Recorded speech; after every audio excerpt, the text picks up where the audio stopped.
मगर लिखवाए कोई उनको ख़त तो हमसे लिखवाए, मगर लिखवाए कोई उनको ख़त तो हमसे लिखवाए, हुई सुबह और घर से कान पर रख कर कलम निकले। अस्सलाम वालेकुम नाज़रीन, हज़ारों ख्वाहिशें ऐसी कि हर ख्वाहिश पे दम निकले, बहुत निकले मेरे अरमान लेकिन फिर भी कम निकले। इस गज़ल का एक और शेर लेकर आपकी खिदमत में हाजिर हो रहा हूँ। हस्बे दस्तूर सबसे पहले शेर में मौजूद अल्फाज, तराकीब और मुहावरों का एक जायज़ा और उसके बाद फिर शेर की तशरीह। तो जहाँ तक इस शेर का ताल्लुक़ है तो इसमें कोई लफ्ज़ तो मुश्किल नहीं है, लेकिन इसमें एक रिवायत जो है वो मौजूद है और उसका तज़किरा करना बहुत ज़रूरी है। वो रिवायत ये है, ये जो है ना, हुई सुबह और घर से कान पर रख कर कलम निकले। ये कान पर रख कर कलम निकलना ये क्या है? तो इसमें मैं समझता हूँ कि दो हिस्से हैं हमारी तहज़ीब के, मौजूदा तहज़ीब के। एक सच्ची बात यह है कि 21वीं सदी है, यानी जो 2001 या 2 के बाद शुरू हुई है, एक इससे पहले के जो आखिरी 40-50 साल हैं। तो इन दोनों में बहुत फ़र्क है। आपने आजकल ये सुना पड़ा होगा कि वो जनरेशन जो 50 से लेकर, यानी 1950 से लेकर 2000 तक पैदा हुई है, ये दुनिया की एक ऐसी जनरेशन है कि इसकी मानिंद और कोई जनरेशन नहीं गुजरी, क्योंकि इसने बहुत इनकलाबात देखे। आज तक किसी नस्ल ने इतने इनकलाबात नहीं देखे। तो बंदा नाचीज़ भी चूँकि इसी जनरेशन के साथ ताल्लुक़ रखता है, तो इसलिए मुझे भी इस चीज़ का इदराक है। वो क्या कि आजकल इसका तसव्वुर भी नहीं किया जा सकता कि कान के ऊपर कोई किसी ने कलम रखा होगा। क्यों? आजकल तो कंपोजिंग का दौर आ गया है।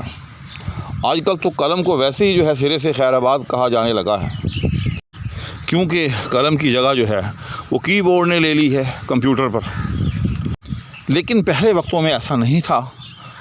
जब, जैसे मैंने पहले अर्ज़ किया कि इसको पिछला ज़माना भी कहा जा सकता है, तो जब ना कंप्यूटर था, ना कीबोर्ड था, कुछ भी नहीं था, हाथ से लिखा जाता था और हाथ में कलम होता था, कलम से लिखते थे लोग। तो दौरान किताबत या दौरान तहरीर अगर कोई काम होता था तो लिखने वाले लोग जो थे, या यूँ समझे जो शख्स लिख रहा होता था, वो कलम को अपने कान में जो है अटका लेता था। इस तरह से अपना कोई जो भी काम है वो कर लिया जाता था और काम से फ़ारग़ होकर फिर कलम को कान से उतार कर जो है वो लिखना शुरू कर दिया जाता था।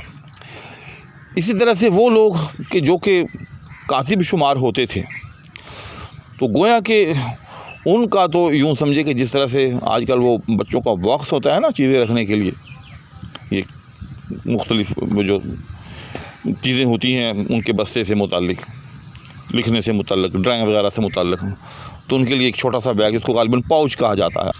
तो उस ज़माने में कातबों का गोया के कान जो है वो पाउच होता था कि जब भी कलम को कहीं संभालना है, घर से बाहर निकलते हुए या दौरान किताबत किसी और काम में मशगूल होने की वजह से, तो कलम को बस कान में जो है अटका लिया जाता था। तो बस उसी की तरफ जो है गालिब ने ये इशारा किया है इस मुहावरे के ज़रिए। इस लफ्ज़ी तौज़ीह के बाद अब आते हैं हम शेर की तौज़ीह की तरफ। तो जैसे मैं बारहा अर्ज़ कर चुका हूँ कि गालिब के यहाँ जो रिफ़त ख़याल है वो बेमिसाल है। अब देखिए कि इसमें कितनी शोखी है इस शेर के अंदर, बहुत शोखी है। और कहता है कि मगर लिखवाए कोई उनको ख़त तो हमसे लिखवाए। यहाँ मगर का मानी शायद है, याद रखिएगा। मगर इस्तिदराक या लेकिन के मानी में भी इस्तेमाल होता है और शायद के मानी में भी इस्तेमाल होता है। तो यहाँ मगर जो है वो शायद के मानी में है। तो अल्लाह कहता है कि इस आस पर कि कोई ख़त लिखवाना चाहता हो उनको, लेकिन ख़त लिखना ना जानता हो।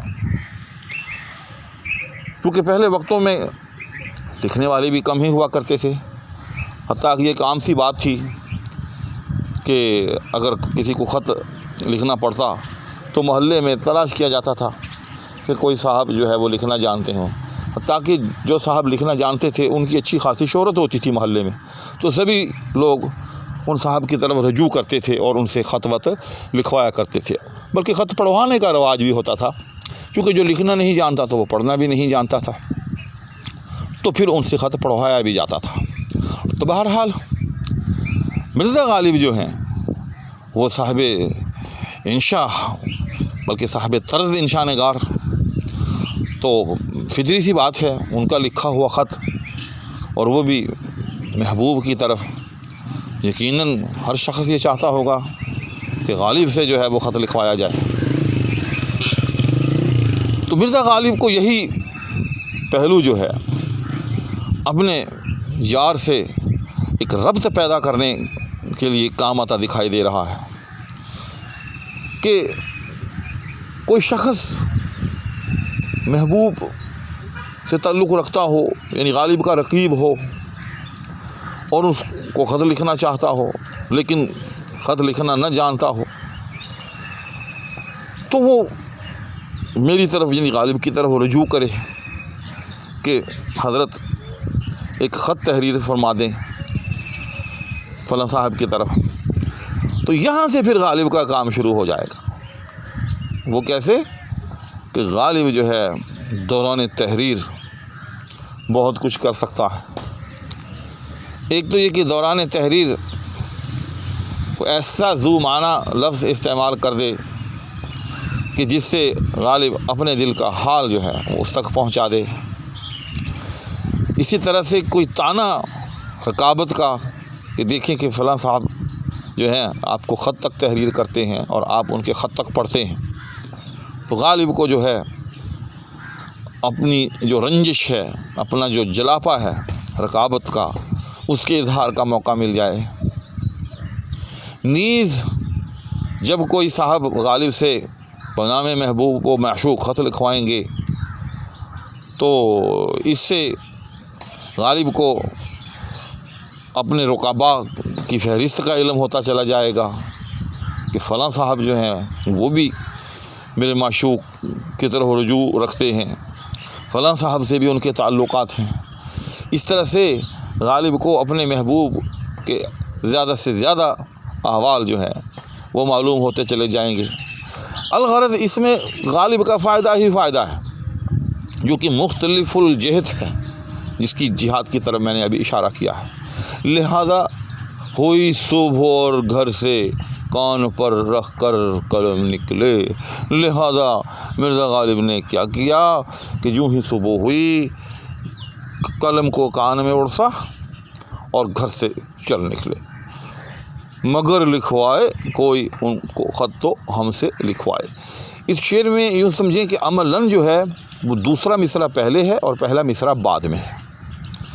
عملاً کا مطلب کہ جو ترتیب ہے واقعات کی، کہ غالب نے کیا کیا، صبح اٹھتے ہی قلم کو اپنے کان میں اڑسا، کان میں اٹکایا، کان کی یہ جو سر کے اور کان کے درمیان جو جگہ ہوتی ہے، چونکہ اب نئی نسل نے تو ایسا شاید کہیں دیکھا بھی نہیں ہوگا، ہم تو خود یہ کام کرتے رہے ہیں، دیکھنا تو کو جا، لہذا ان کے لیے بتا رہا ہوں کہ سر اور کان کے درمیان یہ جو ایک جھری سی بنتی ہے، اس جھری کے اندر جو ہے قلم کو اٹکا لیا جاتا ہے، جبکہ اس کا رخ جو ہے قلم کا وہ سامنے کی طرف رکھا جاتا ہے، یعنی جس طرف انسان کا منہ ہوتا ہے قلم کا منہ بھی اسی طرف رکھا جاتا ہے۔